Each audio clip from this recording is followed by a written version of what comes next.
श्री कृष्णाय वासुदेवाय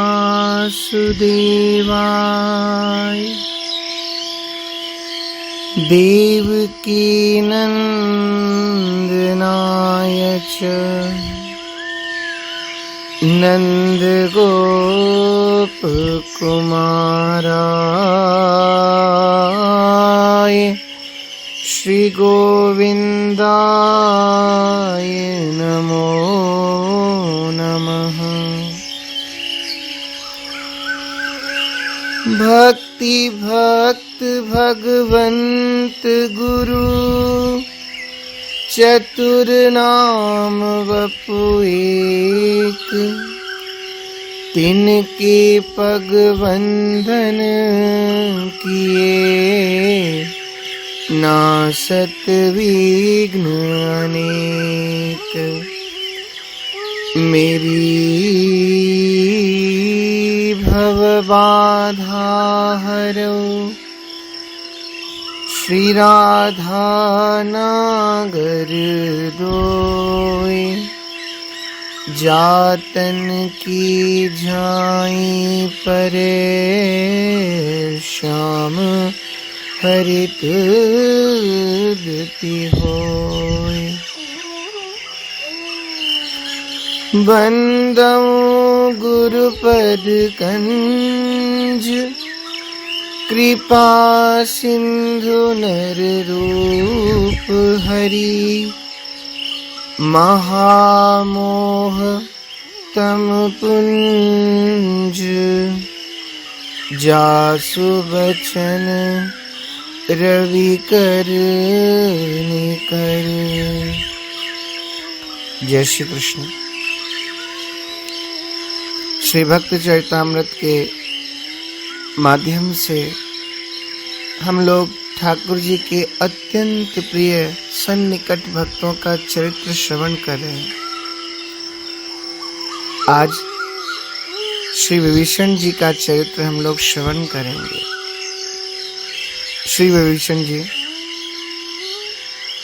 पुलस्त्य ब्रह्मा जी के परम प्रिय मानस पुत्र थे। पुलस्त्य जी की स्त्री का नाम गौ था। उससे वैश्रवण नामक पुत्र उत्पन्न हुआ। वैश्रवण पितामह ब्रह्मा की सेवा में रहने लगा। इससे पुलस्त्य जी को बहुत क्रोध आ गया। उन्होंने वैश्रवण को दंड देने के लिए अपने आप को ही दूसरे शरीर से प्रकट किया। इस प्रकार अपने आधे शरीर से रूपांतर धारण कर पुलस्त्य जी विश्रवा नाम से विख्यात हुए। विश्रवा जी वैश्रवण पर सदा कुपित रहा करते थे, किंतु ब्रह्मा जी उन पर प्रसन्न थे, इसलिए उन्होंने उसे अमृत प्रदान किया, समस्त धन का स्वामी और लोकपाल बनाया।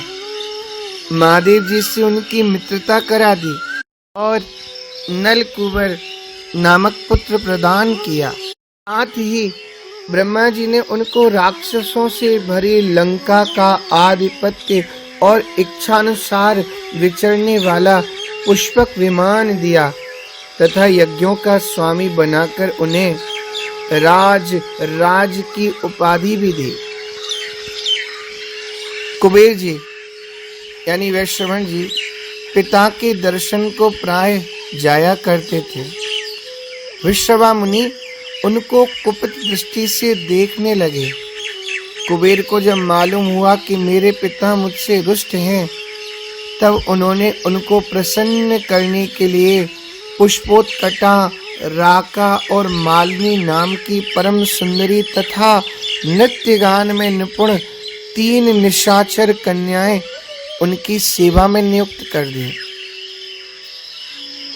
तीनों अपना स्वार्थ भी चाहती थी, इसलिए 3 लाग डांट से विश्रवा मुनि को संतुष्ट करने में वो लग गई।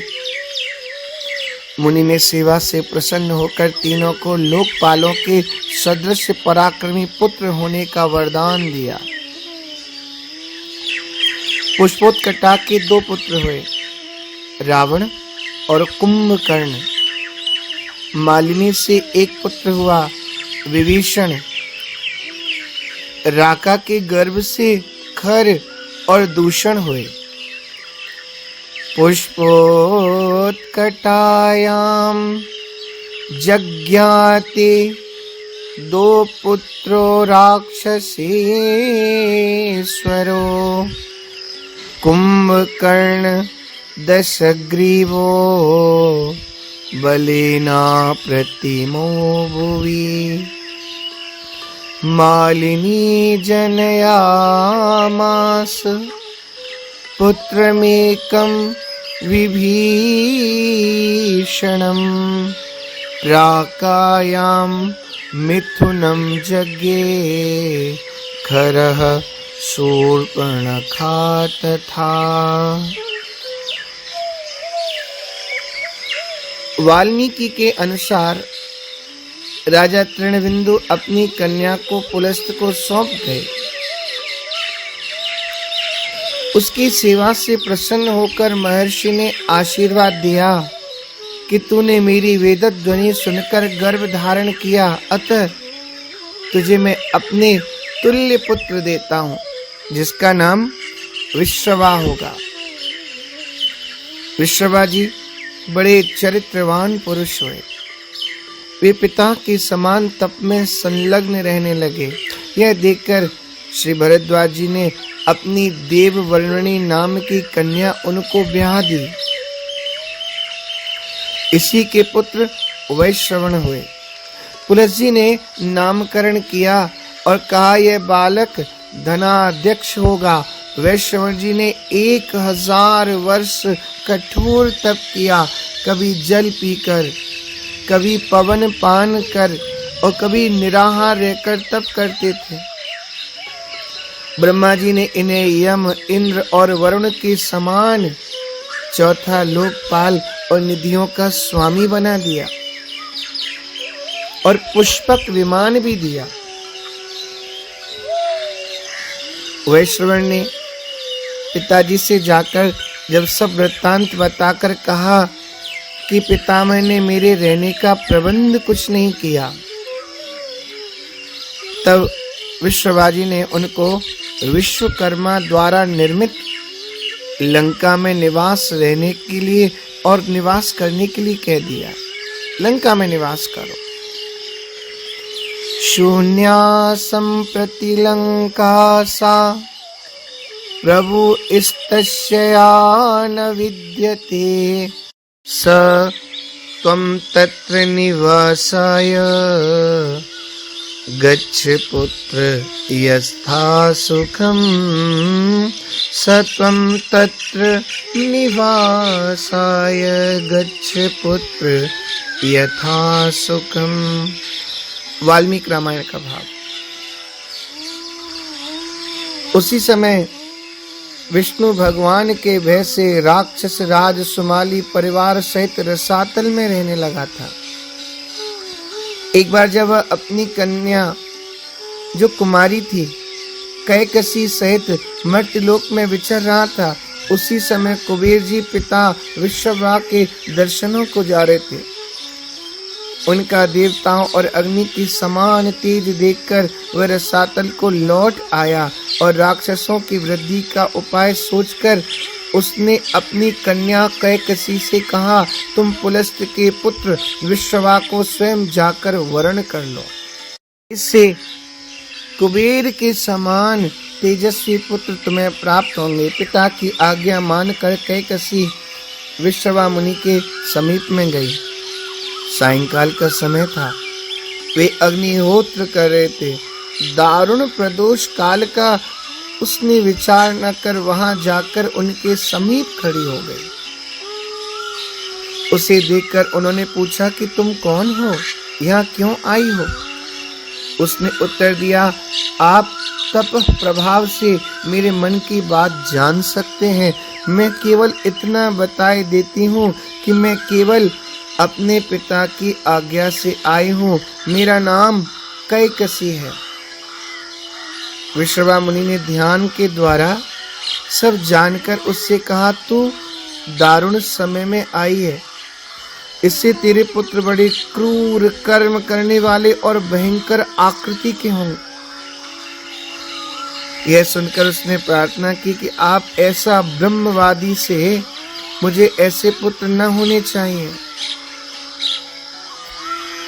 आप तो परम ब्रह्मवादी हैं और ऐसे ब्रह्मवादी से मुझे ऐसे पुत्र, तो फिर लाभ क्या? आप मुझ पर कृपा करें। मुनि ने कहा, अच्छा, तेरा पिछला पुत्र वंशानुकूल धर्मात्मा होगा।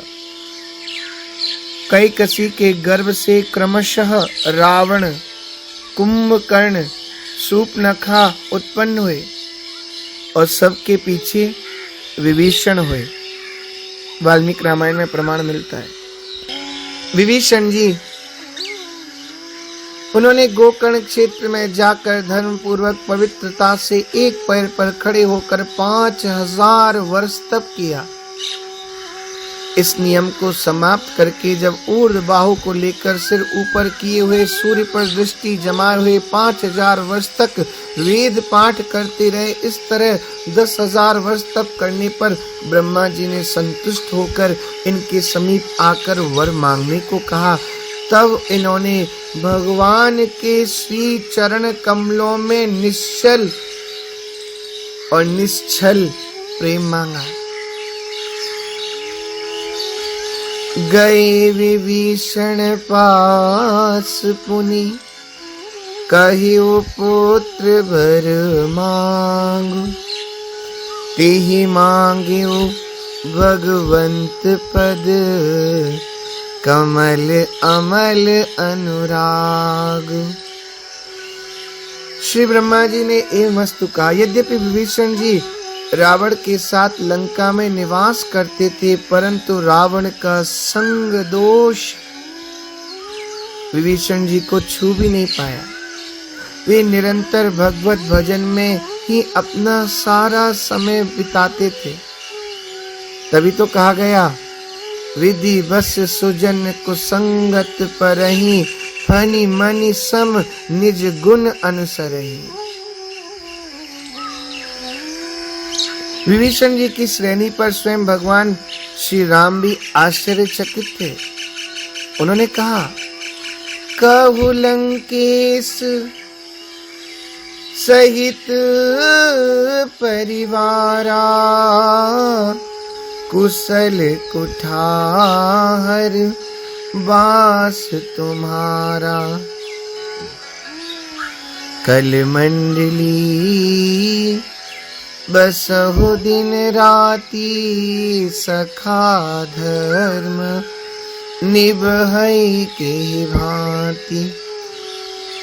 यद्यपि रावण स्वयं भगवान से, भगवत भक्तों से, देवताओं से बैर मानता था, परंतु विभीषण के भजन पूजन में कोई बाधा नहीं देता था।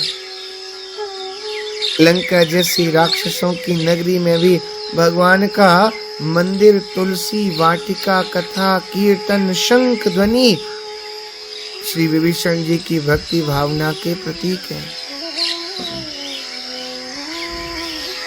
भवन एक पुनि दीख सुहावा, हरि मंदिर तहाँ भिन्न बनावा। रामायुध अंकृत ग्रह, शोभा बरनि न जाय। नव तुलसी का वृंद तहाँ, देखी हर्ष कपिराय। श्री विभीषण जी के हरि मंदिर के संबंध में रीवा नरेश महाराज रघुराज सिंह जी भी लिखते हैं, रावण जीत्यो इंद्र ही जाई, लोटी भंडार लंक महलाई। नाती सुतन वस्तु सब दीनो, प्रभु वराह मूरत इक चीनो। दियो विभीषण काहि बुलाई, कही विभीषण तब सिर नाई। जो मोहि देव तो अस कही दीजे, अपने मन की सब कर लीजे। रावण कयो करहु चित चाहा, तुम्हें न होई कछु दुख दाहा। तवै विभीषण मुदित है, नव मंदिर बनवाए। रामायुध अंकित भवन, दिए वराह पधराए। करम अनेक करन सो लाग्यो, रयो न रावण के भय पाग्यो। राम रचकावली का भाव। जब श्री हनुमान जी श्री जानकी माता को खोजते हुए विभीषण के भवन के पास पहुंचे तो उन्हें प्रथम तो अद्भुत सा लगा, परंतु तत्काल ही जब विभीषण ने जाग करके राम राम ते सुमिरन कीना तो हनुमान जी को बड़ा हर्ष हुआ। सज्जन पहचान कर हृदय हरस कपि सज्जन चीना। फिर तो श्री हनुमान जी इन महाभागवत से मिले बिना नहीं रह सके। बड़ा ही सुख सम्मिलन रहा इन महान भावों का। परस्पर भगवत स्मृति में विभोर हो गए। ए विधि कहत राम गुण ग्रामा, पावा अनिवार्य विश्राम। श्री विभीषण जी के बताए हुए संकेतों से ही श्री हनुमान जी श्री जानकी जी का पता लगाने में सफल हो सके। श्री विभीषण जी रावण की नगरी में रहकर भी रावण की दुर्नीतियों का हमेशा विरोध करते हुए उसी सन्मार्ग प्रदर्शन ही कराते थे।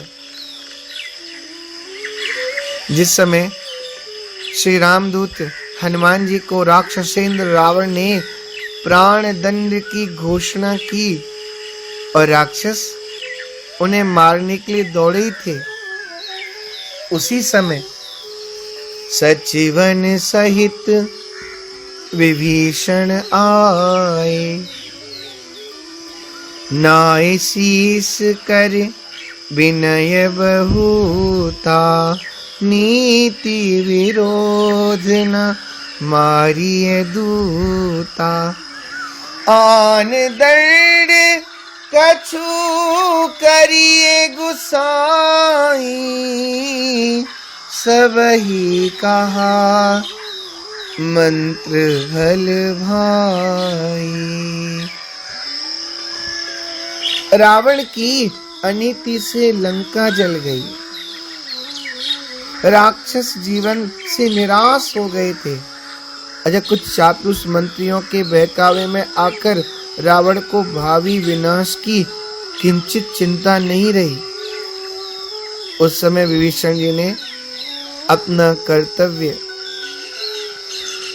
अपने मन में विचार करके रावण को श्री राम तत्व का बोध कराते हुए वैर विरोध को छोड़कर भगवत भजन का सुझाव दिया, परंतु काल विवश रावण ने श्री विभीषण जी का तिरस्कार कर लंका से इनको निष्कासित कर दिया।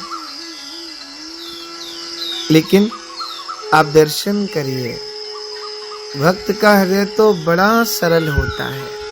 इतने पर भी श्री विभीषण जी रावण को हितोपदेश ही करते रहे और समझाते हुए कह रहे हैं, आप कृपा करके मेरे वाक्यों को ध्यान पूर्वक तो सुनो। और रावण ने तो इतना ज्यादा, एक कहते हैं ना, अपमान की भी पराकाष्ठा कर दी। मम पुर बस तपसिन पर प्रीति, सठ मिल जाए तिनौ कहूं नीति। मेरे नगर में रह करके उन तपस्वियों से प्रेम, अरे सठ मिल जाए तिनौ कहूं नीति। नीति उनको जा और सठ कहकर संबोधन किया। यही नहीं, श्री विभीषण जी को अस कही कीन सी चरण प्रहारा, पर अनुज गहे पद बारही बारा।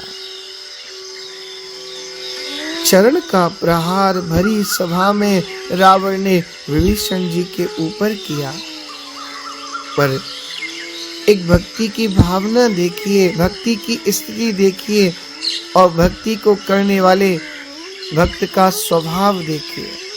अनुज गहे पद बारही बारा, बार बार विभीषण जी उन चरणों को पकड़ रहे। भगवान शंकर को भी कहना पड़ा, उमा संत की यही बड़ाई, मंद करत जो करत भलाई।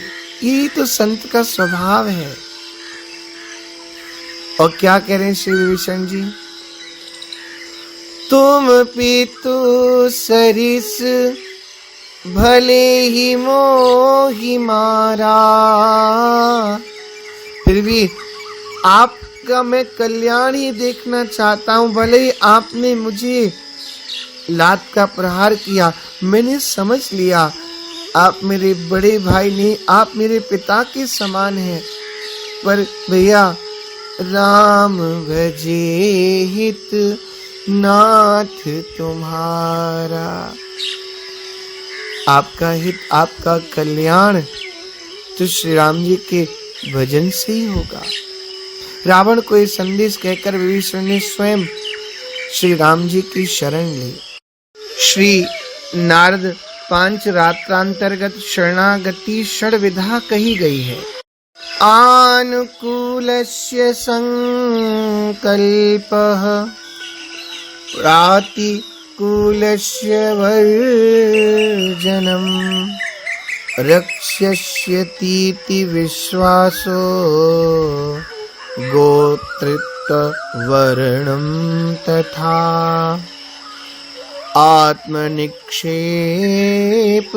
कार्पण्यम् षड्विधा शरणागतिः।